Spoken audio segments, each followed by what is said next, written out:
네, 다시 한번 인사드리겠습니다. 반갑습니다. 네, 네, 반갑습니다. 네, 오늘 화요 성경부에 들어오신 우리 모든 성도님들 환영하며 또 이 시간에 우리에게 크신 은혜 주시고 하나님의 놀라운 뜻, 높은 뜻을 우리 모두가 깨닫게 되기를 간절히 소망합니다. 네, 제가 감사합니다. 기도하고 네, 오늘 공부 시작하도록 하겠습니다. 기도하겠습니다.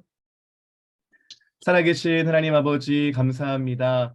하나님의 은혜 가운데 우리를 주님의 자녀로 삼아 주시고 새 생명 얻게 하시고 또 우리의 힘과 우리의 능력이 아닌 하나님이 주시는 새 능력으로 살게 하시니 감사드립니다. 오늘 네, 이 은혜에 감사함으로 하루를 살고 또 이 저녁 시간 우리가 주님의 뜻을 더욱 깊이 알고자 화요 성경 공부로 모였습니다. 이 시간 참여하는 모든 성도님들에게 하나님의 지혜와 힘을 허락하여 주시고 주의 말씀을 깨달음으로 또 우리의 삶이 하나님이 기뻐하시는 삶으로 날마다 거룩해져 갈 수 있도록 은혜 베풀어 주시옵소서. 주님 이 시간 우리 아멘. 피곤한 눈과 피곤한 육신을 붙들어 주시고 하나님만을 바라며 하나님만을 의지하는 가운데 이 모든 공부의 시간이 잘 맞춰질 수 있도록 도와주시옵소서. 모든 것 네, 감사드리며 살아계신 우리 주 예수 그리스도의 이름으로 기도하옵나이다. 아멘. 아멘. 아멘. 네, 이제 시작하도록 하겠습니다. 오늘은 우리 성도님들과 레위기 21장에서 22장 내용을 가지고 거룩한 삶 두 번째, 거룩한 제사장의 삶에 관하여서 함께 나눠보기를 원합니다.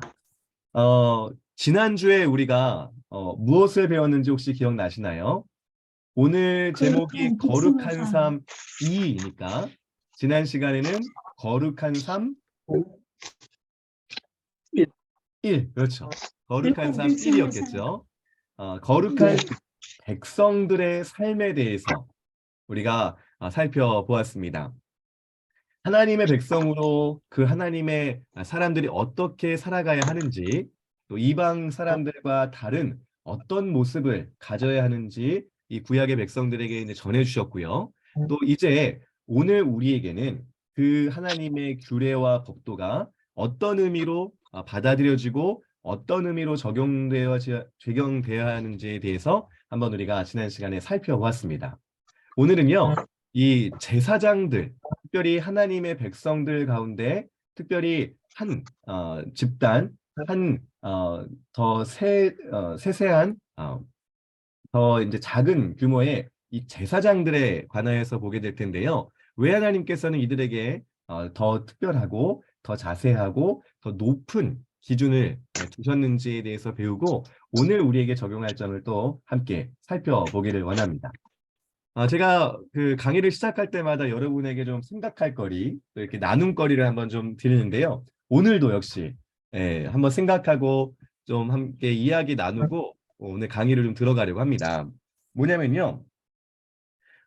우리가 이렇게 이 세상을 살다 보면은 어떤 다른 일반 사람들보다 좀 더 높은 도덕성을 좀 요구하게 되고 또 다른 사람보다 좀 더 높은 기준으로 이제 사람을 보게 되는 그런 부류 또 그런 대상들이 있습니다. 혹시 이렇게 다른 사람보다 좀 높은 좀 도덕성을 가져야지 좀 더 높은 기준을 가지고 살아야지 혹시 이렇게 생각되는 그런 사람들이 있을까요? 어떤 사람들이 좀 그런 부류라고 생각이 되세요? 우리 조인성 장로님 혹시 다른 사람들보다 좀 높은 도덕성을 이런 사람들은 가져야지 하는 사람들이 있을까요? 믿음의 사람들 중에서는 하나의 직분을 맡은 자들에게 맡긴 것에 대해서는 좀 구별되게도 생각할 수도 있겠는가 봅니다. 네. 성직자. 믿음의 사람들이 좀 그런 높은 도덕성을 가져야 된다고 생각하신다고 말씀해 주셨어요.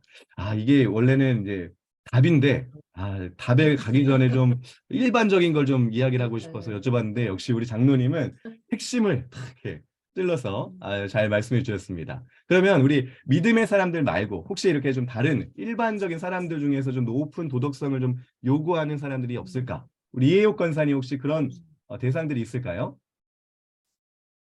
학생들을 가르치는 교육자. 그렇죠. 다른 학생들을 그치. 가르치는 교육자들은 좀 더 높은 도덕성을 좀 요구하게 되죠. 네, 좋습니다. 우리 백경님 성도님 혹시 이렇게 좀 다른 사람보다 좀 높은 기준을 좀 두고 우리가 생각하게 되는 사람들이 있을까요? 법을 맞다.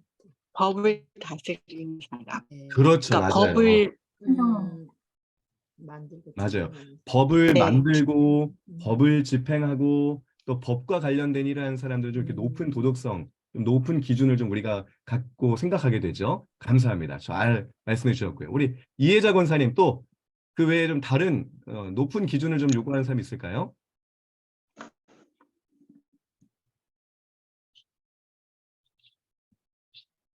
경찰관. 그렇죠. 그렇죠, 그렇죠. 경찰관들이 잘 또 높은 도덕성을 갖고 있어야지 네. 그렇지 못한 사람들을 또 잡을 수 있고 그렇게 되죠. 벌금도 매기고. 네. 그렇습니다. 맞습니다. 맞습니다. 자기는 교통법규 다 어기면서 어기면서 막. 신호 하나 어겼다고 벌금 매기고 이러면 이제 야 이게 뭐야 이렇게 생각이 되겠죠. 맞습니다. 네. 뭐 교육자라든지 또 법을 만들고 집행하는 사람들, 공권력을 사용하는 경찰들, 또 우리 나라를 다스려가는 뭐 정치인들 여러 이제 우리가 생각할 때 좀 더 높은 도덕성을 좀 가져야 된다라고 생각하는 사람들이 있죠. 요즘 그 학생들이나 청년들은 또 이제 어떤 사람들에게 그런 걸 기대하냐면 연예인들한테 좀 이런 걸 기대하기도 해요. 왜냐하면 이 연예인들이 자기들이 이제 우상이잖아요. 우상 안 되는데 어쨌든 롤 모델이잖아요. 그러니까 이 사람들이 좀 더 높은 도덕성을 갖고 있으면 좋겠는데 만약 그렇지 못하고 좀 탈선하는 일들을 하면 이제 충격을 많이 받고 이런 일들을 좀 경험하게 되죠.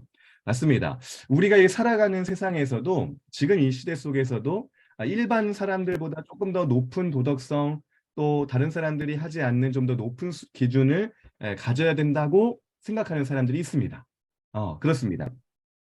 그러면 질문 하나 좀 바꿔서 혹시 우리 참여하신 우리 성도님들은 내가 다른 사람들로부터 조금 더 높은 도덕성을 요구받아 본 적이 있을까? 그런 적 있으세요? 어떠신가요? 뭐 회사나 아니면 친구 관계나 아니면 또 가족 안에서도 그럴 수도 있고요. 좀 더 높은 기준을 좀 요구받아 본 적, 좀 나한테 그런 기대를 하는 사람들이 있었다는 혹시 그런 경험도 있으신가요? 제 가족이 강대교회 권사가 그따위냐 이렇게. 강대교회 권사는 좀 달라야지 않느냐. 아하. 음. 그런 기대를 좀 받으셨군요, 권사님. 네네. 네. 그런 기대가 부담스럽진 않으셨어요? 부담스럽고 그다음에 이제 당신 때문에 내가 교회를 못 나가겠다. 아이고야, 아이고야. 또 그런 또 얘기를 또 네. 들으셨군요. 또 네. 신랑을 그냥 그러시군요.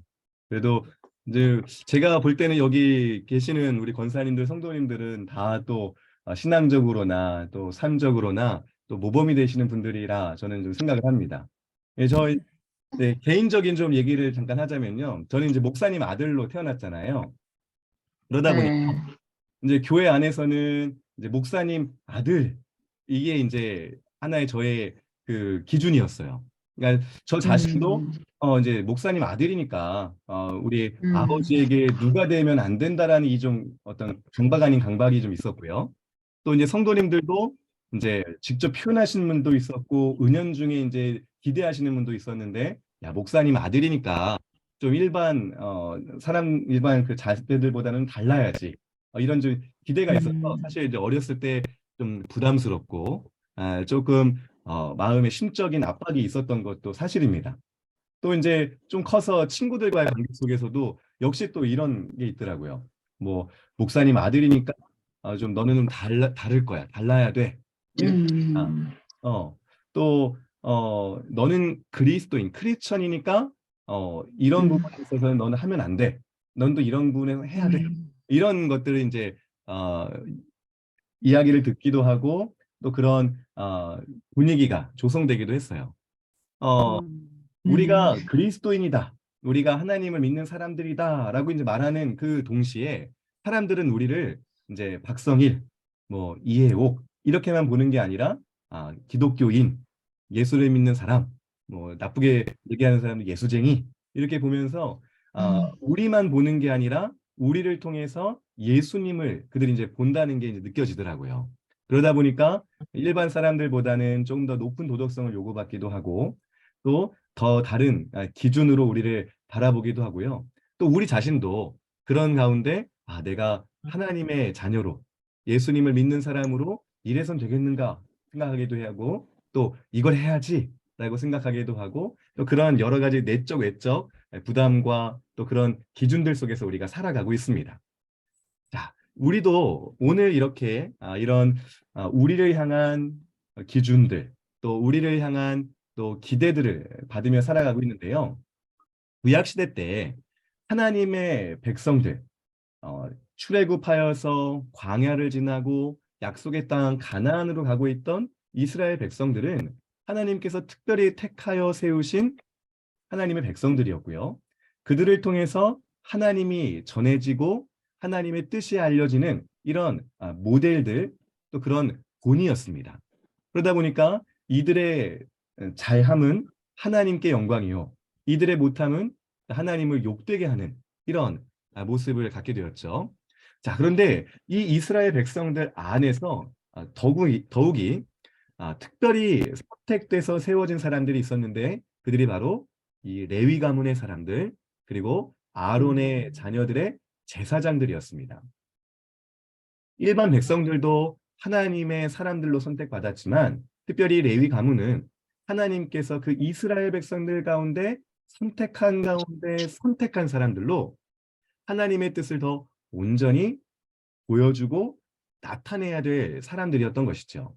그래서 오늘 레위기 21장, 22장은 그런 선택받은 자들 중에 선택받은 자들, 이 제사장들이 어떻게 백성들 가운데 나타내야 할지, 그들이 전해야 할 하나님의 뜻, 하나님의 그 말씀은 무엇인지를 이 레위기 21장, 22장을 통하여서 더 분명히 자세히 말씀해주고 있는 것이죠. 그래서 오늘 이 부분을 보면서 하나님께서 이 제사장들에게 무엇을 요구하신 것인가, 또 그 요구가 어떠한 목적을 갖고 있는 것인가, 또 오늘 주님께서 우리를 왕 같은 제사장들이라 라고 이렇게 말씀하시는데요. 이 세대의 제사장들로서 오늘 우리가 그럼 그 말씀과 규례 가운데서 얻어지는 받는 하나님의 교훈, 하나님의 뜻은 무엇인지를 찬찬히 한번 살펴보도록 하겠습니다. 네, 자, 오늘 우리가 배우는 레위기 21장, 22장은요. 당연히 이제 제사장과 관련된 내용들입니다. 자, 이 제사장은 어떤 역할을 하죠? 하나님과 사람 사이에서 사람을 연결해주는 맞습니다. 조금 더 중재자, 네, 중재, 맞습니다. 좀 더 이제 어려운 말, 연결해주는 사람을 좀 더 어렵게 하면 중재자. 이들 하나님과 사람 가운데 이스라엘 백성들 사이에서 둘 사이를 연결해주고 또 둘 사이를 화목해 하는, 중재하는 이런 역할을 하는 사람들이 바로 이 제사장들이었습니다. 사실 제사장에 관련해서는요, 우리 앞서 레위기 8장 9장에서 배운 일이 있습니다. 레위기 8장 9장에서 이 제사장들에 대해서 먼저 한번 나오는데요. 근데 오늘 21장 22장과 구분되는 점은 무엇이냐면요. 이 8장과 9장은 이 제사장들이 해야 하는 일, 그 직무를 수행하는 일에 대하여서 설명한 게 8장과 9장이었어요. 오늘 21장, 22장은요. 그 제사장들이 어떻게 살아가야 하는지, 일반적인 삶에 있어서 어떻게 해야 되는지를 나타내주고 있습니다. 그게 이제 좀 구분점이죠. 직무를 어떻게 수행할지였다면 오늘은 그들이 어떻게 살아가야 하는지 이것을 나타내주고 있습니다. 하나님과 사람 사이의 중재자라는 것은 여러 가지로 표현할 수 있는데 저는 다리다라고 이렇게 좀 표현을 하고 싶어요. 그래서 사람들이 이 제사장을 통해서 하나님께로 나아가고 또 하나님은 이 제사장들의 제사를 통하여서 이 사람들 가운데 오시고 그의 은혜를 주시고 그의 사랑을 나타내어 주시는, 그래서 둘 사이가 화목하게 되는 이 일이 아주 중요한 직무가 제사장에게 부여되었고, 또 이 제사장들은 그 사이에서 사람들에게는 하나님의 사람으로 보여져야 되고, 또 하나님께는 사람들을 대표해서 의롭고 거룩한 모습을 하나님께 보이며 살아가야 되는 아주 중요한 역할을 하고 있었다라고 말할 수 있겠습니다. 그러다 보니까 이 사람들 그리고 이 하나님 사이에서 이 제사장은요, 좀 더 높은 기준을 요구받습니다. 맡겨진 직무가 그만큼 엄중하다 보니까 또 그가 살아가야 하는 모습이 이 일반적인 사람들보다는 좀 더 높은 기준, 좀 더 수준 높은 차원의 삶을 살아가야 했던 것이죠. 그래서 이 21장, 22장에 나오는 내용들을 보면 이 제사장들은 일반 백성들과 차별화되고 좀 더 그들보다 엄격한 삶의 그런 요소들이 발견하게 됩니다. 한번 우리가 살펴보겠습니다. 우리가 가진 책을 보면요, 이 레위기 21장, 21장을 두 가지로 이제 설명을 하는데요. 먼저 첫 번째는 이 나 여호와는 거룩함이니라라는 이 말씀들이 중간중간에 계속 반복해서 나오거든요. 이 나 여호와는 거룩함이니라를 중심으로 살펴볼 때 총 6가지의 주제가 이제 나온다. 주제로 구분해 볼 수 있다라고 이야기를 합니다. 이렇게 나눠지죠. 일반 제사장의 장례와 결혼에 대해서, 그리고 일반 제사장이 아닌 대제사장의 장례와 결혼의 문제, 그리고 그 제사장은 어떤 신체적인 조건을 가져야 하는가, 이게 하나 또 주제로 나오고요. 그 제사장이 음식은 어떻게 먹어야 하는가, 그리고 제사장의 가족들은 그런 그 음식에 대한 권리가 있는가, 마지막으로 거룩한 제물은 어떤 것이 거룩한 제물인가, 우린 제물을 어떤 제물을 드려야 하는가에 대한 주제가 이제 이 나 여호와는 거룩함이니라라는 말씀이 이렇게 구분을 해서 이렇게 총 6가지의 주제로 나눠볼 수 있다라고 정리를 해주죠.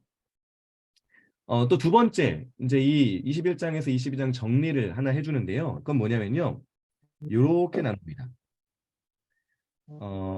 이 위에 1, 2, 3, 4, 5 이 주제들은요, 모두 이 거룩한 제사장직, 거룩한 제사장직에 관한 이런 내용들이다라고 이렇게 말하고요. 그 외에 한 가지는 거룩한 제물에 관련한 내용이다. 그래서 이렇게 앞과 뒤를 이렇게 두 가지로만 구분하는 이런 주제 분류 방법이 있습니다. 어떤 것이든 내용은 변함이 없겠죠. 성경 말씀이니까요. 그래서 오늘 우리가 이 부분에 대해서 한번 찬찬히 살펴보겠습니다. 네. 먼저 21장 1절에서 15절까지 제사장의 장례와 결혼에 대한 이런 법들이, 그런 규칙들이 나오고 있습니다. 어떤 그 중요한 핵심은 무엇이냐면, 일반 백성들, 우리가 지난 시간 봤던 19장 20장에서 봤던 일반 제사장들이 살아야 했던 거룩한 삶, 왜냐하면 그들도 하나님의 백성으로 이방인들 사이에서 하나님의 백성으로 살아야 했으니까요. 기준이 있었습니다. 하나님의 백성다운 기준이 있었는데 그 백성들보다도 제사장들은 더 높은 기준을 가지게 됐죠. 자, 어떤 기준들이 있었을까요? 이런 기준들이 있었습니다. 먼저는 일반 제사장들. 제사장도 일반 제사장이 있고 대제사장이 있었습니다. 대제사장은 이제 아론의 자녀들이 이제 주고 일반 제사장들은 레위 사람들이죠. 자, 보면은 일반 제사장들은 장례식 참석이 불가했습니다. 이 장례식 참석을 왜 불가했냐면 장례식을 참석하면은 이제 시체와 접촉을 하게 되거든요. 근데 이 시체와 접촉하는 일은 우리가 이미 살펴본 대로 부정한 일이었습니다. 만약 제사장들이 부정하게 되면 제사의 직무를 수행할 수가 없지요. 그래서 시체 접촉을 하게 되는 장례식 참석을 금지합니다. 네. 그래서 장례식 참석을 이제 금지하시고요. 예외가 하나 있는데 장례식 중에 이 직계 가족의 장례는 이 직계 가족의 장례만큼은 허용을 하십니다. 여기에는 뭐 아버지, 어머니, 그리고 자녀, 형제, 그리고 아직 결혼하지 않은 이제 누이들에 대한 장례에는 참여할 수 있었어요. 일반 제사장들은. 그리고 누군가 죽었을 때 애도의 행동을 제사장들은 하면 안 됐습니다. 어허. 애도의 행동이라고 하는 게 뭘까요? 말씀해 보니까 어, 머리털, 수염, 그리고 살을 이렇게 일부러 베는 행위, 이런 것들이 이제 애도의 행위로 취급이 되는데 이런 걸 하면 안 됐습니다. 왜 그랬냐면 이 사람이 죽었다고 해서 머리를 깎거나 수염을 깎거나 살을 베는 이 행동들은 이방인들이 하는 우상 숭배하는 이방인들이 하던 풍습이었거든요. 그래서 너희는 그렇게 하지 말라라고 이 제사장들에게 명령을 하십니다. 하나님을 섬기는 자들로서 이방의 풍습을 따라서는 안 된다라고 하시는 것이죠. 제가 그저께 머리를 아주 깔끔하게 잘랐는데 만약에 누군가 죽음을 때문에 머리를 깎았다면 이제 저는 부정한 사람이 되는 거죠. 레위기의 법에 따르면 애도의 행동으로 이런 행동이 하면 안 됐습니다. 그리고 결혼 상대 기준에 대한 것도 말씀하십니다. 여기에는 이제 부정한 창녀와 결혼하면 안 됐고요. 또 이혼당한 여인과 결혼도 안 됐습니다. 제사장들은 이 결혼에 있어서도 다른 일반 백성들보다 높은 기준을 요구받습니다. 일반 백성들은요, 그 당시에 이제 법률로 이혼 증서를 가진 이 여인들과는 결혼이 가능했어요. 일반 백성들은. 하지만 제사장들은 이혼 증서를 가진 사람들과 여인과도 결혼을 금지를 당합니다. 그만큼 이제 제사장들이 일반 백성들보다 좀 더 높은 기준을 요구받는다라는 것을 보게 되죠.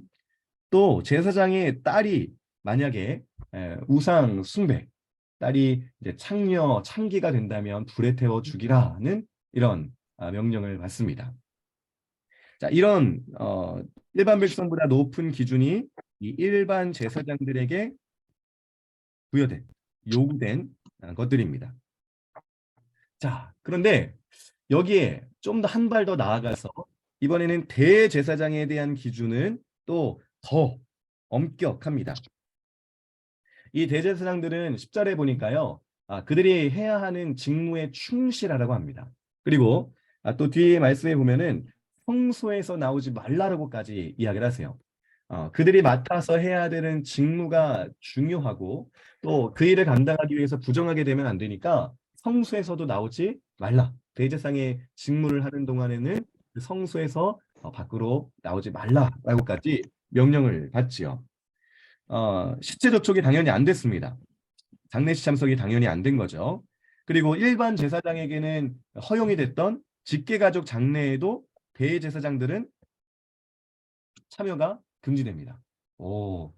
우리 그 유교 사상인 우리나라에서는 야, 아무리 그래도 가족이 죽었으면은 당연히 가야지 이렇게 할 수 있겠는데 하나님은 그만큼 대제사장에게는 조금 더 엄격한 기준으로 이 대제사장의 직무를 충실하도록 이런 장례까지 직계가족의 장례까지 참여를 금지하십니다. 애도 행동도 당연히 안 되고요.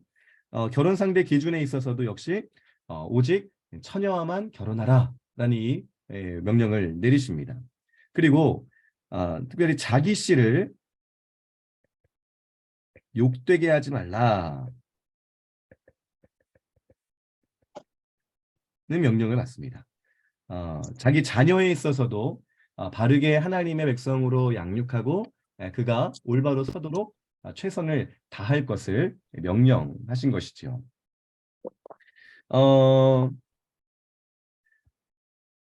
이 결혼에 있어서 대제사장들, 뭐 제사장이 일반 백성들보다 좀 더 엄격한 기준을 갖게 되었다는 것. 우리 신약의 말씀에 보면 고린도후서 6장 14절에 보면 믿지 않는 자와 결혼하지 말라라고 이제 이런 신약의 법이 주어지죠. 이 하나님께서 왜 이 제사장들에게 결혼 상대를 그만큼 엄격하게 또 그만큼 세세하게 하셨는가? 그 정신이 이제 여기까지 내려오는 것이죠. 하나님의 사람으로 온전하고 또 하나님의 사람으로 바른 신앙의 그런 발걸음을 할 수 있도록 믿는 자와 결혼하고 또 이 믿음의 가정 안에서 신앙생활을 하도록 하시는 그 정신과 그 의미가 이제 신학에까지 미쳐진다고 할 수가 있겠습니다. 우리가 이제 구약 그 말씀 가운데 이 결혼과 관련해서 잠깐 생각해 보면 이제 호세아라는 선지자가 좀 문득 떠오릅니다. 호세아는 어떻죠? 하나님께서 일부러 부정한 여인과 결혼하라 이렇게 이제 명령을 내리셨습니다. 아니 하나님께서 이렇게 결혼 상대의 기준, 하나님의 사람들에 대하여 결혼 상대의 기준을 이렇게 세세하게 주셨는데 하나님의 선지자라고 하는 호세아에게는 왜 그러셨는가? 왜 부정한 여인과 결혼하라고 자기의 법을 어기는 것 같은 그런 명령을 내리셨는가? 이렇게 생각해 볼 수가 있겠는데요. 특별히 이제 호세아는 하나님을 떠나고 불순종하고 매일 배반하는 이스라엘의 그 모습을 상징적으로 보여주시기 위하여서 이 호세아를 매번 떠나고 배반하는 이 부정한 여인 고멜과 결혼을 시키신 것이죠. 고인은 하나님의 그 말씀으로서 이 호세아와 고멜을 결혼시킴으로 이스라엘의 백성의 죄를 드러내게 하신 것이죠. 결정적으로 호세아는 제사장이 아니었습니다. 그러니까 오늘 이 제사장들에게 주어진 법에서는 그 대상은 되진 않죠. 아무튼 하나님의 백성으로서 엄격한 기준 제사장들이 받고 있고 대제사장은 그 제사장들보다 일반 제사장들보다 더 엄격한 기준을 부여받았다는 것을 이 내용에서 우리가 살펴보게 됩니다. 자, 다음으로 가서요. 21장 16절에서 24절에 보면 제사장의 이 신체적인 조건은 어때야 하는가에 대해서 나옵니다. 여러 가지 이제 이런 사람들은 제사장이 될 수 없다라고 말씀해 주시는데요. 이런 것들이 있습니다. 눈이 안 보이거나 다리를 절거나 코가 불완전하거나 우리 몸의 지체 중에 뭐가 하나 더하거나 발이 부러졌거나 손이 부러졌거나 등이 굽었거나 키가 다 자라지 못했거나 눈에 이상이 있거나 습진이 있거나 버짐이 있거나 그러니까 몸에 이제 피부병이죠. 고환이 상한 자들은 제사장으로서 그 직무를 수행할 수 없다라고 이렇게 말씀하십니다. 이 부분에서 어떤 사람들은 이제 불평을 합니다. 야, 하나님은 정말 좀 차별적이시다. 또 오늘날 우리의 시대 속에서 이 말씀을 생각해 본다면 야, 지금처럼 인권이 대두되고 또 모든 사람들이 평등하다, 소외받는 사람이 없다라고 말해야 되는 그런 우리 높은 기준이 있는데 하나님은 이렇게 몸에 질환이 있고 몸이 불편하다고 해서 그 직분을 수행하지 못하게 하신다니 하나님의 기준 이거는 별로다 이렇게 불평하면서 말하는 사람도 있어요.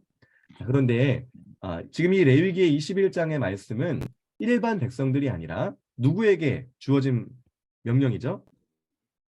제사장. 그렇습니다.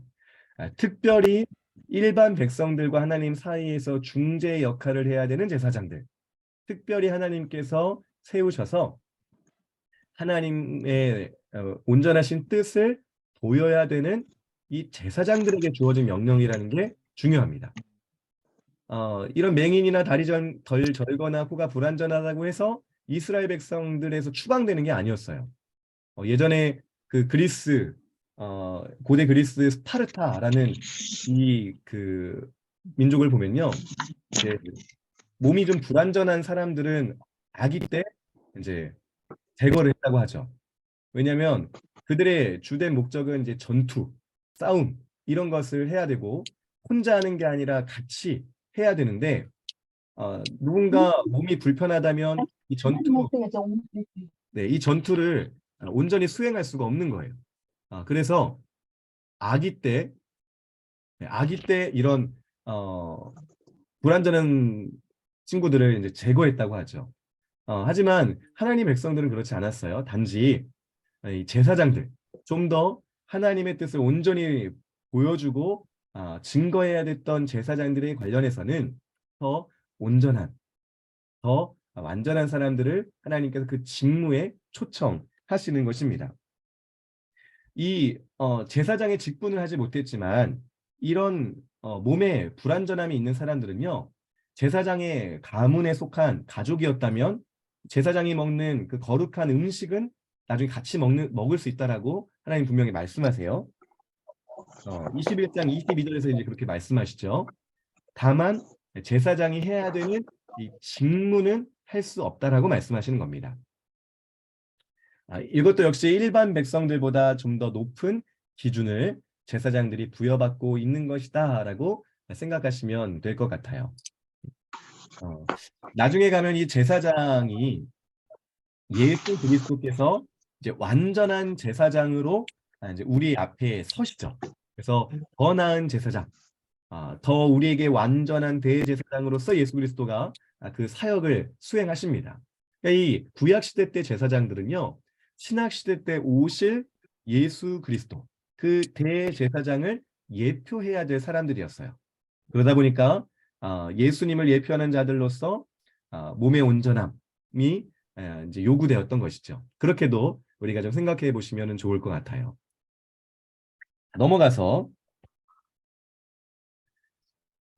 22장 1절에서 16절까지 그 완전하고 온전해야 됐던 제사장이 어떻게 음식을 먹어야 되는지에 대해서 말씀해 주고 있습니다. 특별히 제사장들은 구별된 제사장들이 먹을 수 있는 음식을 먹게 되지요.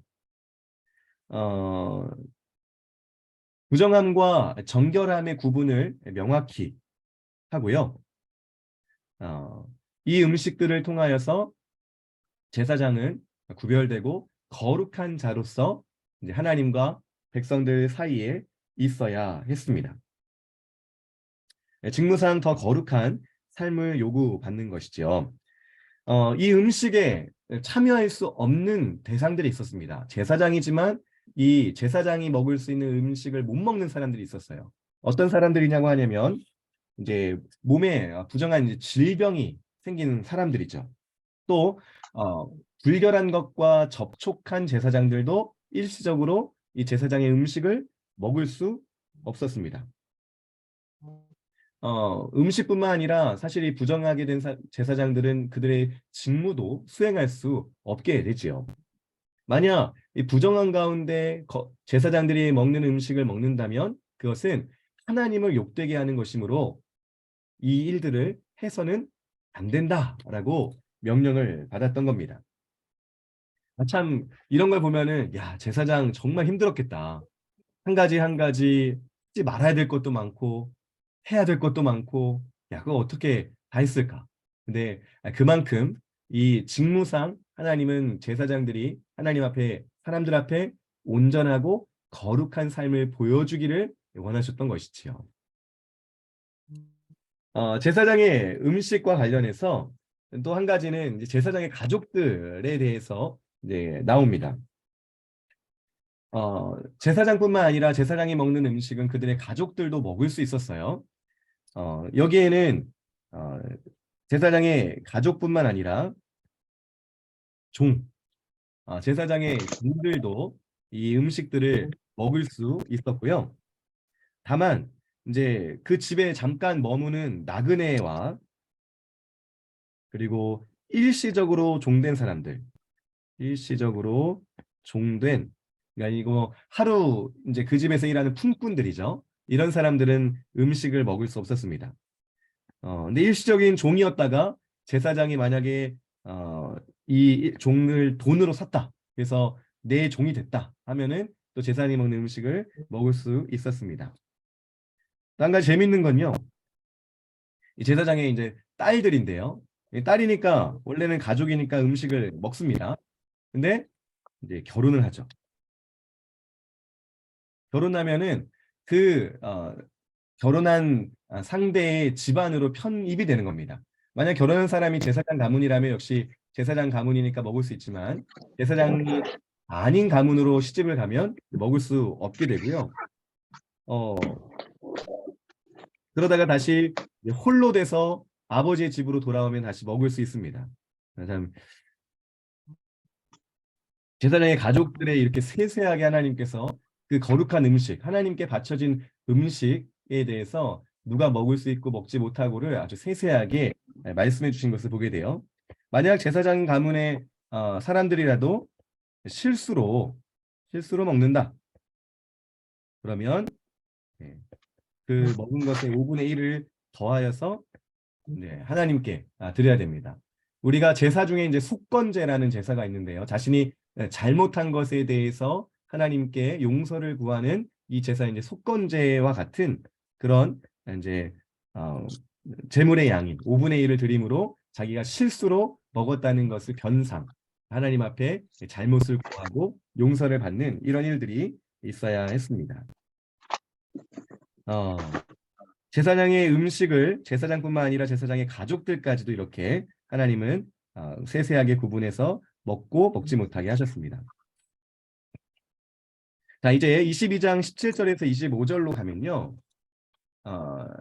이제 거룩한 제물에 대한 이제 글이 나옵니다. 이 앞까지는 이제 제사장과 관련된 뭐 가족이라든지 그의 삶에 대해서 말씀하셨다면 이제 22장 17절에서 25절은 이제 제물에 대한 것으로 나옵니다. 이 제물에 대하여서도요. 사실 레위기 1장, 7장 여기에서 아주 우리가 오래 자세히 제물에 대한 말씀을 읽었어요. 제물은 이래야 되고 이 제사의 제물은 어떤 걸로 해야 되고 또 그 제물은 어떤 종류의 짐승이어야 되고 이렇게 이제 우리가 1장에서 7장까지 살펴봤지요. 그런데 오늘 이 22장 17절에서 25절은요. 우리가 앞서서 봤던 제사장, 이 제사장의 거룩함과 유사하게 제물로 드려지는 것들도 역시 거룩해야 된다라는 그 상관관계 때문에 이 제물이 한 번 더 등장하게 되는 겁니다. 그러니까 제사장이 흠이 없어야 했던 것처럼 제물도 흠이 없어야 했다. 하나님께 바쳐진 것, 하나님의 일을 위하여 필요한 것은 역시 거룩한 것들이어야만 한다. 흠이 없는 것들이어야만 한다는 것을 알려주시기 위해서 이 제물에 관련된 내용을 한 번 더 여기에 언급하고 계시는 것이죠. 자, 그러면 어떤 것들이 있을까요? 네. 제물로 바칠 수 없는 흠 있는 짐승은 이런 것들입니다. 눈먼 것, 상한 것, 배임당한 것, 종기 있는 것, 습진 있는 것, 비루 먹은 것, 지체에 더한 것, 지체에 덜한 것, 고환이 상한 것, 고환이 치인 것, 고환이 터진 것, 고환이 배임당한 것. 네, 이러한 이제 구분들을 하죠. 여러분이 갖고 계신 책 224쪽에 보면요, 이 내용에 대해서 잘 표로 보여주고 있습니다.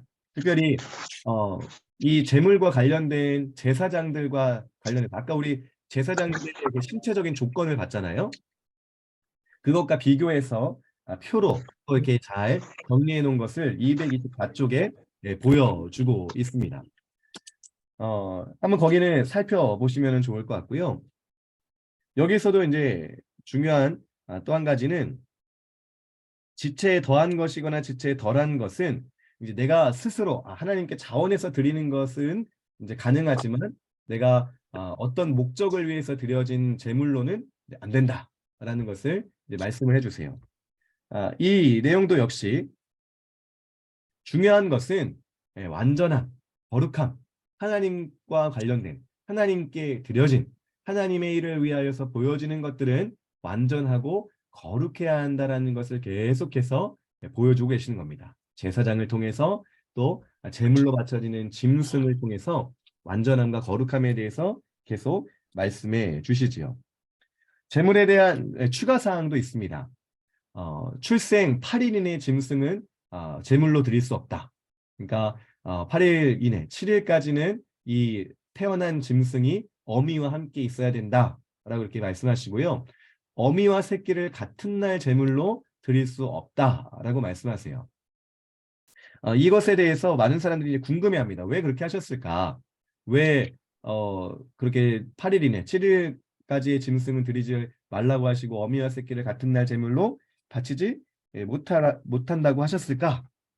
많은 사람들이 궁금을 하는데 그것에 대한 자세한 설명은 나오지 않아요. 다만 사람들이 이제 추측하기로는 이것이 하나님의 자비와 관련되어 있다.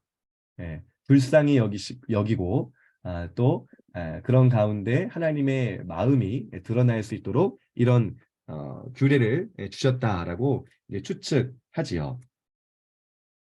이것까지는 비슷한 구절이 신명기에도 나옵니다. 신명기 14장 21절에 보면요. 염소 새끼를 그 어미의 저주로 삼지 말라라는 명령이 나와요. 그건 역시 뭐 자세한 설명, 왜 그렇게 해야 되는지에 대한 설명을 하시지 않거든요.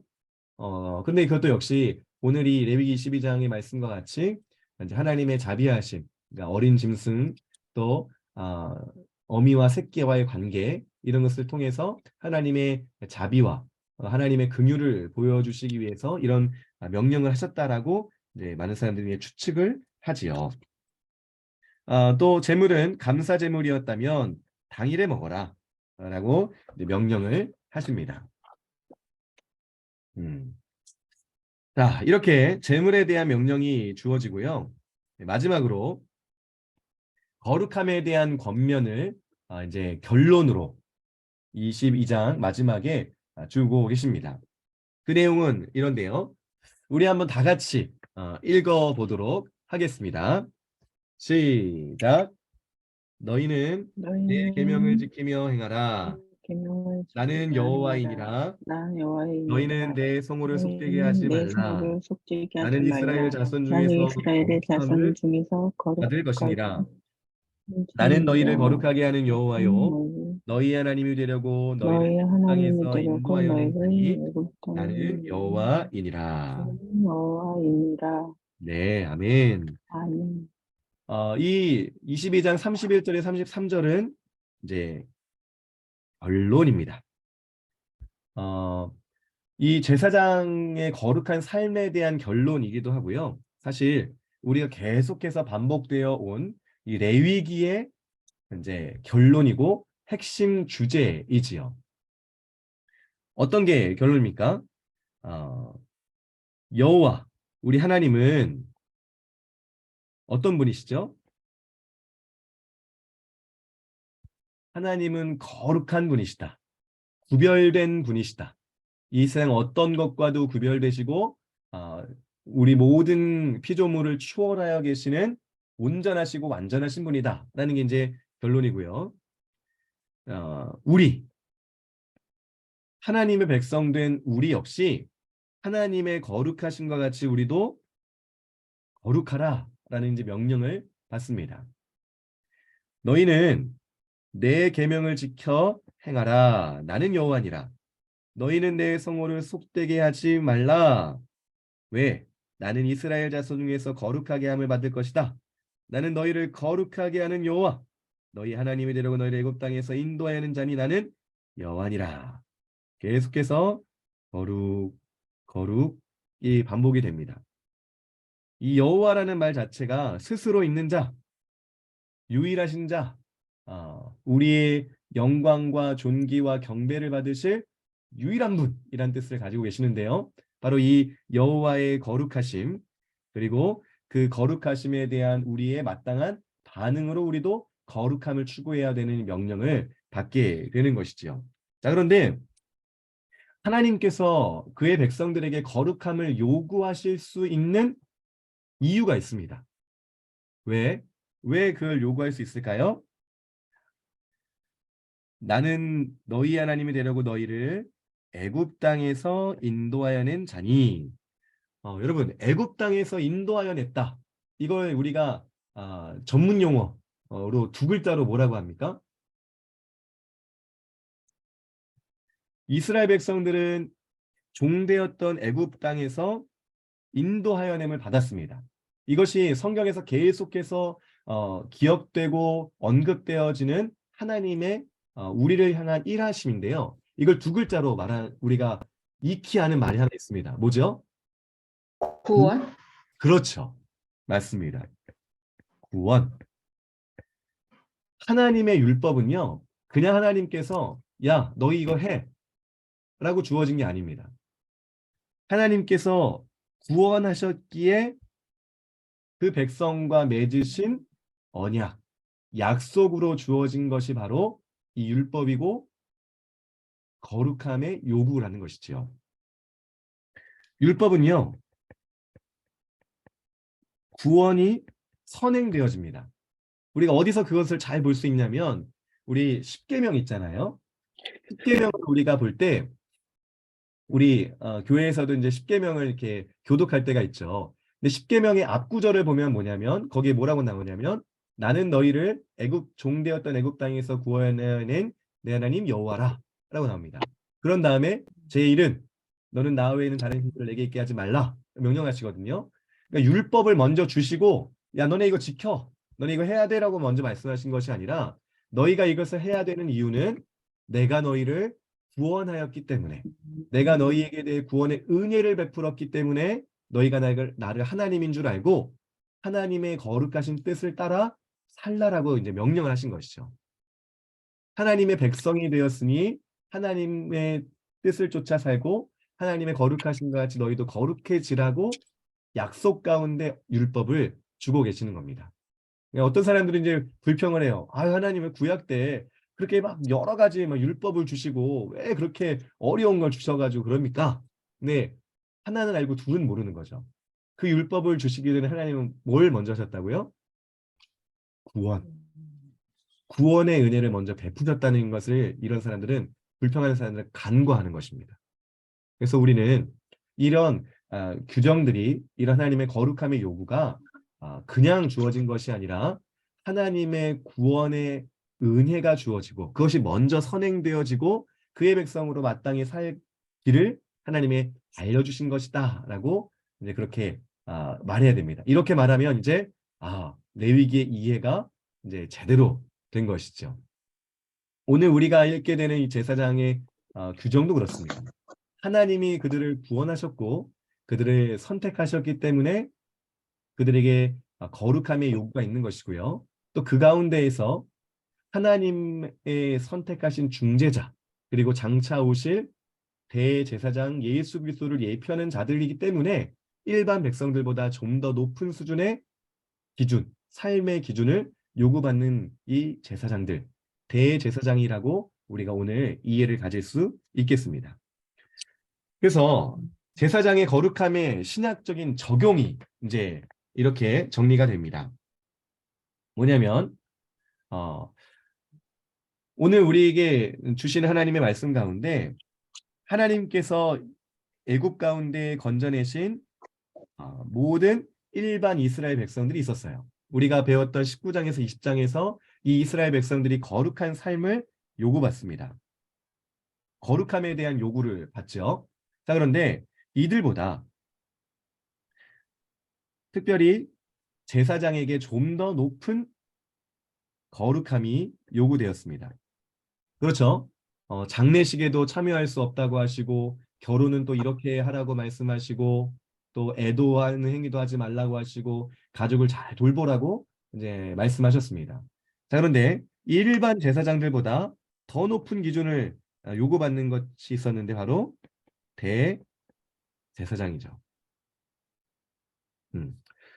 일반 백성으로부터 대제사장이 이르기까지 좀 더 많은 거룩함을 요구받습니다. 이 요구는 사실 인간적인 눈으로 볼 때 무거운 것일 수 있지만 하나님의 이 많은 거룩함의 요구에 따른 그 뜻은 하나님의 사람으로 직무를 수행해야 되는 사람들이 얼마나 하나님의 뜻에 더 가까워야 하는지, 얼마나 더 자기를 절제하고 하나님의 뜻을 쫓아 살아야 하는지, 또 받은 직무에 따른 그들의 삶이 얼마나 하나님의 뜻과 맞아야 하는지를 보여주는 그런 모습이라고 할 수 있겠어요.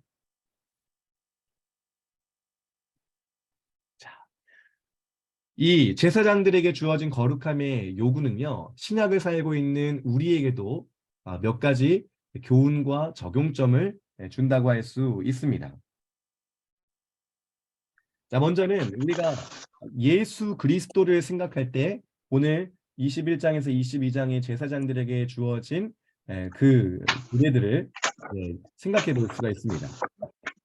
히브리서 7장 26절에 예수님은 더 나은 대제사장이라고 불리십니다. 예수님은 이 세상에 있었던 모든 대제사장들보다 더 완전하시고 더 온전하시고 그리고 하나님의 뜻을 완벽하게 이루신 우리에게 있어서 더 나은 대제사장이시죠. 이 땅에 살아가면서 직무를 수행했던 대제사장들은 항상 그 몸에 결점들을 가지고 있었습니다. 제사장의 조건에 따라서 흠없는 사람들이 제사장직을 대제사장직을 수행했지만 그러나 그들에게도 여전히 우리 인간의 한계와 인간의 부족함과 연약함이 있었다는 것이죠. 결정적으로 그들은 이제 죽음을 맞이하면 직무를 더 이상 수행할 수 없었습니다. 하지만 우리 예수님은 어떠시죠? 예수님은 하나님이시자 참 사람으로 이 땅에 오시고 그는 죄가 없으신 분이셨고요. 하나님의 모든 뜻을 온전히 이루시고 특별히 우리 모든 죄인을 구원하시는 이 하나님과 우리 사이를 화목케 하는 직분을 가장 완벽하게 수행하신 분이십니다. 그래서 예수님만이 길이고 진리고 생명이셔서 우리가 그를 믿음으로 구원을 얻을 수 있게 하시는 더 나은 대제사장이라는 것이죠. 그 제사장들에게 주어진 모든 규례들, 명령들을 예수 그리스도께서는 온전히 이루고도 남으실 분이셨다는 것을 우리가 보며 깨달으며 감사하고 예수님을 높이게 되는 것이죠. 두 번째로 이제 우리 모든 기독교인들에게 이제 요구되는 것이죠. 자, 그 신약에 우리 그리스도인들이 왕 같은 제사장이다라는 이런 신분의 선언을 받게 됩니다. 왕도 되고 제사장도 되는 것이죠. 특별히 오늘 우리 말씀과 관련해서 우리는 이 시대를 살아가는 제사장들입니다. 그렇다고 해서 우리가 염소나 송아지를 가져와서 제사를 드리진 않지요. 왜냐하면 예수 그리스도께서 그 제사의 모든 완성을 이루셨기 때문에 더 이상 우리가 육체적으로 드리는 제사가 필요가 없게 되었습니다. 다만 우리는 그 예수님을 따르고 예수님과 연합된 사람들로서 이 시대 가운데 많은 하나님을 알지 못하는 사람들에게 보여지고 하나님의 뜻을 알리고 하나님의 나라를 살아가는 것을 보여주는 그러한 존재들입니다. 그러기에 이 제사장들에게 요구됐던 거룩함과 같이 하나님의 사람으로 우리가 그들에게 하나님의 뜻을 보여줄 의무와 그런 사명을 받았다는 것이죠. 그래서 갈라디아서 5장 22절과 23절의 말씀을 우리 마음 가운데 새기게 되는 것입니다.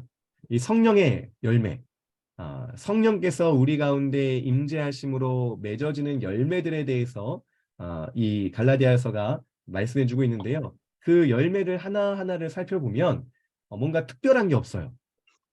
뭔가 정말 영험하고 야 정말 그래 이런 거지 이렇게 할 만한 게 없습니다. 다 우리가 익히 아는 단어들이고 또 우리가 사람이라면 당연히 해야 되는 것들이라고 생각을 합니다. 그런데 성령의 열매로서 특별한 것은 이것들이 우리 안에 맺혀지고 이것들이 우리 안에서 발현될 때 하나님께서 영광 받으시고 또 사람들이 우리를 통하여서 하나님을 보게 된다는 것이죠. 하나님의 나라를 간접적으로 경험하게 된다는 것입니다. 사랑과 희락과 화평과 오래 참음과 자비와 양성과 충성과 온유와 절제, 이러한 열매들을 통해서 우리는 그들에게 하나님을 전하는 것이고 그들은 하나님을 보는 것입니다. 또 이런 열매들을 통해서 일반 사람들보다 그들이 기대하는 더 높은 기준의 사람들로서 섬기고 사랑하고 또 그들의 하나님의 대사로서 그들의 곁에서 그들의 안에서 살아가게 된다는 것이죠. 그래서 제사장이 받았던 그 명령들, 그 엄격하고 또 그 높은 기준들, 그것이 그들에게 무거운 것이었겠지만 그들에게 영광이 되었던 것처럼 오늘 우리에게는 또 이러한 열매들을 맺어감으로 하나님이 기뻐하시고 또 사람들도 기뻐할 수 있는 그러한 삶을 오늘 우리가 적용하게 된다고 좀 생각하시면 좋을 것 같습니다. 네, 한 가지 더 이제 교회 지도자들에 대한 것입니다. 우리 교회 안에 여러 직분들이 있습니다. 우리 지지난 주에는 우리 교회 강변교회에 큰 이제 선거가 있었지요. 우리 안에 이제 중직자들을 뽑는 선거가 있었습니다. 장로님들, 권사님들, 안수 집사님들을 이제 뽑아서 이제 교회 일꾼으로 우리가 세웠지요. 자, 또 교회 안에 이제 교역자들이 있고 교사들이 있고 여러 이제 지도자 역할을 하는 사람들이 있습니다. 자, 오늘 제사장들에게 주어진 이 명령들을 생각하면서 우리 교회 지도자들, 교회에서 다른 사람들 앞에 선 이런 사람들이 얼마나 또 온전하고 또 얼마나 하나님의 거룩하심을 닮아가야 하는지에 대한 마음의 거룩한 부담감을 이제 받게 되는 것이지요. 특별히 디모데전서 3장이나 디도서 1장에 보면요. 이제 교회 직분자들, 교회 지도자들이 어떠한 사람들이어야 하는지에 대한 기준이 나오고 있습니다. 뭐 장로는, 집사는 이러면서 교회 지도자들에 대한 그런 기준들을 신약에서도 이제 주고 있죠. 그만큼 우리가 먼저 된 자들, 또 앞서 선 자들로서 얼마나 거룩하고 얼마나 온전해야 되는지를 명령받는다는 것입니다. 우리는 우리 앞서 가신 이 대제사장 예수 그리스도의 그 모습을 본받는 사람들이 되어야겠고요. 또 우리의 모습을 보는 많은 사람들에게 하나님의 대사로서 하나님과 그들 사이를 또 연결해 줄 수 있는 그러한 복음의 전달자들로서 또 우리가 자원함으로 이런 귀한 열매들을 맺어야 가야겠다라고 적용하겠고요. 또 우리가 교회의 지도자라고 한다면 또 교회의 모든 성도들 앞에 모범이 되고 그들에게 또 귀한 하나님의 뜻을 전해줄 수 있는 그런 사람들이 될 수 있도록 또 하나님의 거룩하심을 요구받는다라고 할 수 있겠습니다. 네, 어떠신가요? 오늘 이 내용들을 통해서 여러분에게 하나님께서 요구하시는 것, 하나님께서 기대하시는 것이 무엇인지 좀 찾으셨는지 모르겠습니다. 우리가 구약에 주어진 율법들, 또 구약에 주어진 규례들을 그 문자적으로 지킬 필요는 없습니다. 예수 그리스도 때문에. 하지만 그 정신, 그 의미, 하나님께서 원하셨던 이 거룩함에 대한 요구, 이것들을 오늘 우리 시대에 어떻게 수행할 수 있을지, 우리가 어떻게 그것을 통해서 하나님께 영광을 올려드릴 수 있을지를 고민해보고 또 성령께서 알려주신 대로 행하는 그러한 사람들이 되어야 되겠다고 좀 생각을 해봅니다. 네, 오늘 배운 내용과 관련해서 우리 교재 353쪽에 가면 스터디 가이드가 있습니다. 몇 가지 질문들이 나오는데요. 그 질문들을 보시면서 한번 답을 해보시고 또 이제 답이 안 되는 부분들은 다시 앞에 와서 또 살펴보시면서 복습해 보시면 또 오늘 내용들을 더 자세히 우리 마음 가운데 새길 수 있는 기회가 될 것 같습니다. 오늘 내용은 여기까지가 되겠습니다. 아까 그 공부 서두에 제가 이제 목사님 아들로서 이제 교회 안에서 받는 요구들 또 그리스도인이자 또 그런 목회자 자녀로 친구들과 또 주변 사람들에게 받았던 그런 또 기대와 또 요구들, 또 지금 이제 교역자가 되어서 또 이제 요구받고 또 기대하고 있는 그런 모습들 속에서 저는 이제 사실 개인적으로 부담스러운 건 사실인 것 같아요. 제 모습과 제 행동과 또 제 언행 때문에 혹시라도 이제 상처 있는 영혼이 있진 않을까, 예수님과 하나님의 영광을 가린 일이 생기진 않을까 해서 부담스러운 건 사실입니다. 근데 반면에 그런 부담감 때문에 오히려 저의 욕심과 또 저의 연약함과 이런 것들을 이제 돌아보게 하시고 또 절제하게 하시고 또 점검하게 하셔서 정말 하나님의 사람으로 온전하게 만들어 가시는 그런 섭리가 내 안에 있다라고 고백하게 됩니다. 우리 공부를 참여하시는 성도님도 저와 같은 고백을 하시지 않을까 생각이 돼요. 그런 기대들이 부담스럽고 어렵지만 그런 기대 때문에 오히려 또 더 열심히 하나님 앞에 엎드리게 되고 하나님께 기도하게 되고 믿음을 달라고 또 예수 그리스도를 닮은 모습에 대한 나타나게 해달라고 또 더 간절하게 기도하게 되는 그러한 이유가 되지 않았는가 생각을 해봅니다. 네, 이러한 우리 하나님의 기대하심 속에서 우리가 오늘 하루 또 앞으로도 거룩한 하나님 백성으로 그 요구를 따라 자원하는 마음으로 기쁨으로 살아가시고 걸어가시는 저와 여러분 되기를 소망합니다. 혹시 혹시 질문이나 이런 거 있으신지요? 목사님, 네, 229쪽에 네, 그 위에 그 그림 있지 않습니까? 네. 거기 끝에 기록 이렇게 거룩자 수인가요? 지수. 거룩 지수. 지수. 거룩지수라는 게 이게 무슨 뜻이죠? 네, 여기 거룩 지수는 우리가 이제 지수라는 게 이제 어떤 그래프, 이런 갑자기 제가 말이 생각이 안 나는데 어쨌든 그 일반 백성들보다는 제사장이 좀 더 거룩함을 요구받고 대제사장이 일반 제사장보다 더 거룩함을 요구받는다. 그래서 거룩함에 대한 기대가 더 이렇게 그래프가 올라가는 것처럼 이제 더 요구된다. 그래서 오른쪽으로 갈수록 더 거룩함이 요구된다라는 것을 표현하려고 여기 거룩 지수가 더 올라간다라고 지금 이제 그렇게 표현을 한 겁니다. 이해가 그걸 되셨나요? 거룩지수라고 나타낼 수는 없는 것 같아서요. 네. 어떤 점에서 그럴까요? 그게 제사장이나 제사장으로서의 책임감이 있고 네, 가져야 할 그런 직분이 있지만은 네, 그걸 지수로 나타낼 수는 없는 것이 아닌가 해서. 네. 그러셨군요. 네, 여기에는 이제 아마 의미상 좀 더 거룩함, 좀 더 거룩함, 좀 더 거룩함 이것을 이제 요구받는다라는 의미로 지수라고 이제 표현을 한 것 같습니다. 어, 사실 이제 그 기준으로 본다면 일반 백성들이 해도 되는 것을 일반 제사장들은 할 수 없고 또 일반 제사장들이 할 수 있는 것을 대제사장들은 할 수 없잖아요. 그래서 좀 더 네. 거룩에 있어서 단계 또 그 어떤 그 이제 수치가 좀 더 있다라고 이렇게 표현을 한 것 같습니다.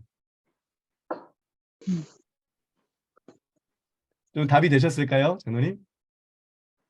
예, 그러한데 근데 그러한 것을 또 이렇게 지수로 또 나타난다고 하는 거는 표현이 아니지 않는가 하는 생각이 들어서 말씀을 음, 좀 여쭤본 겁니다. 네, 그러셨군요. 감사합니다. 혹시 다른 분 질문하실 거 있으실까요? 오늘 내용이나 아니면 그 밖의 것에서요?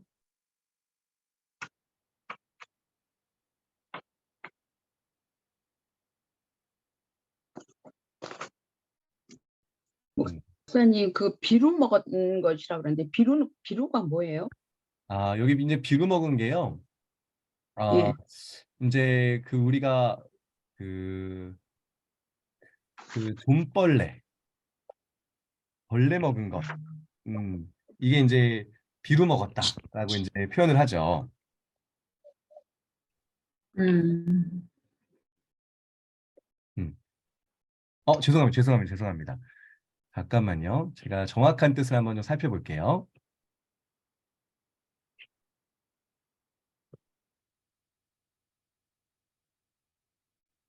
네. 이제 피부병에 이제 걸린 것을 이제 비루 먹었다라고 이제 표현을 하는데요. 피부가 헐고 털이 빠지는 병, 이걸 이제 비루 먹은 것이라고 이제 표현합니다. 그러니까 제사장들도 이런 피부병에 걸렸을 때는 부정한 사람으로 이제 취급을 받아서 그 제사장의 직분을 하지 못하게 된 것이죠.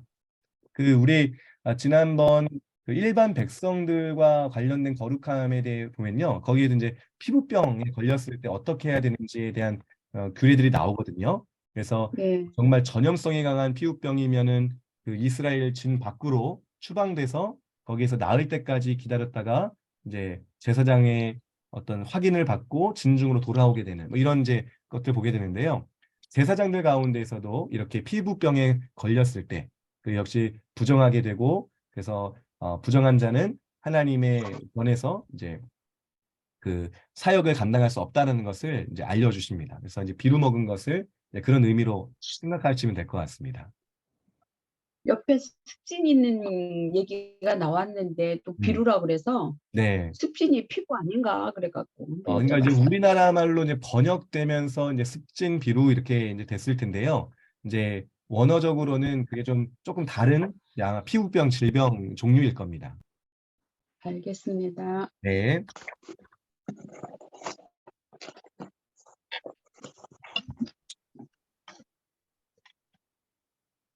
다른 혹시 질문 없으신가요?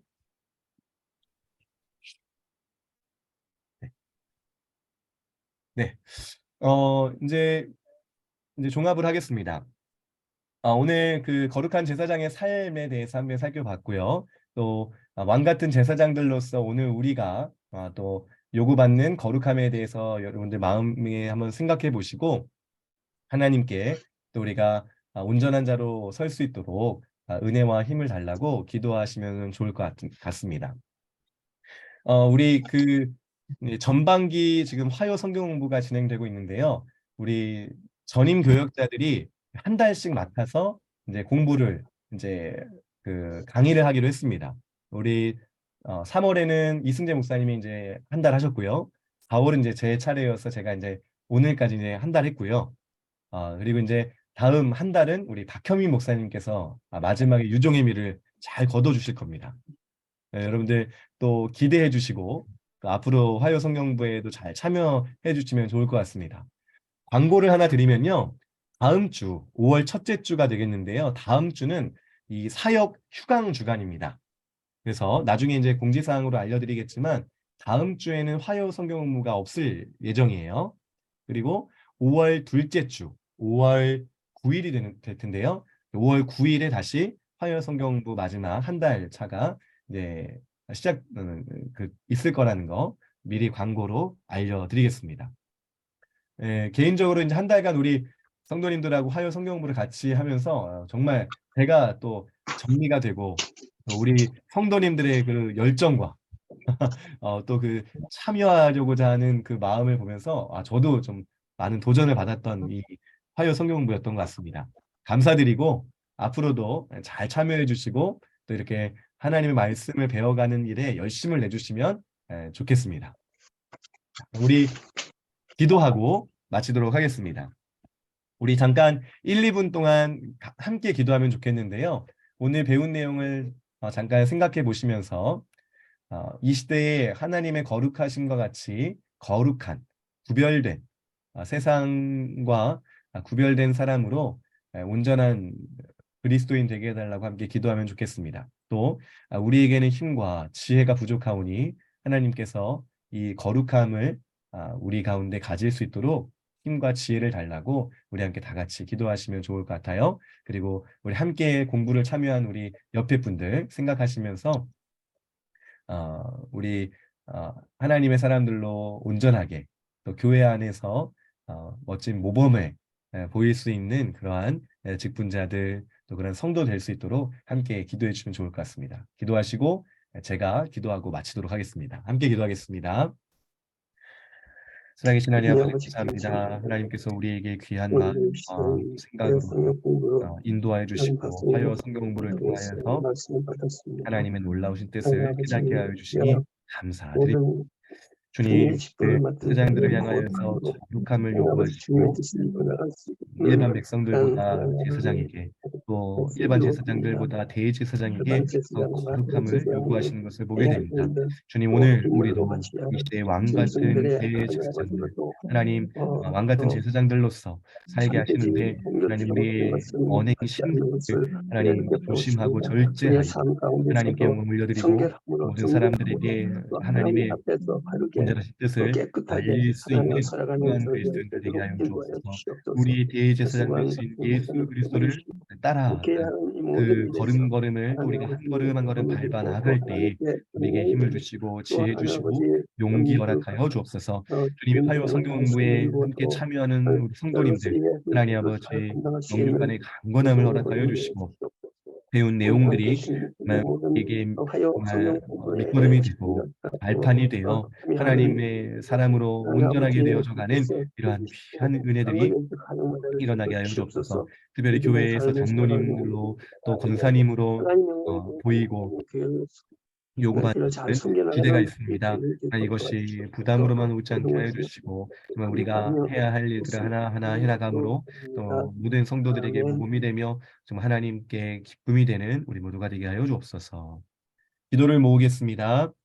살아계신 하나님 아버지, 오늘 우리에게 하나님 말씀을 상고할 수 있는 시간과 힘과 지혜 주시니 감사드립니다.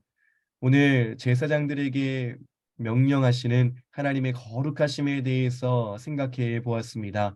이 시대에 하나님께서 세우신 왕 같은 제사장들로서 우리가 어떠한 삶을 살아야 할지 또 어떠한 하나님의 그 거룩하심을 닮아야 할지를 우리 마음 가운데 깊이 새기게 하여 주시고 또 그것이 우리의 삶으로 나타날 수 있도록 성령께서 우리의 언행 심사를 주장하여 주시옵소서. 이 늦은 시간까지 함께 참여한 우리 모든 성도님들 가운데 하나님께서 강건함을 허락하여 주시고 또 우리가 교회에서나 또 이 세상 가운데에서나 하나님의 사람들로 또 복음의 증인들로서 올바른 삶을 살 수 있도록 항상 함께하여 주시옵소서. 앞으로의 모든 공부의 시간들 가운데에도 하나님께서 크신 은혜 베푸실 줄 믿고 감사드리며 살아계신 우리 주 예수 그리스도의 이름으로 기도하옵나이다. 아멘. 아멘. 감사합니다. 네, 수고하셨습니다. 수고하셨습니다. 평안한 밤 되시고요. 네, 감사합니다. 네, 감사합니다. 수고하셨습니다.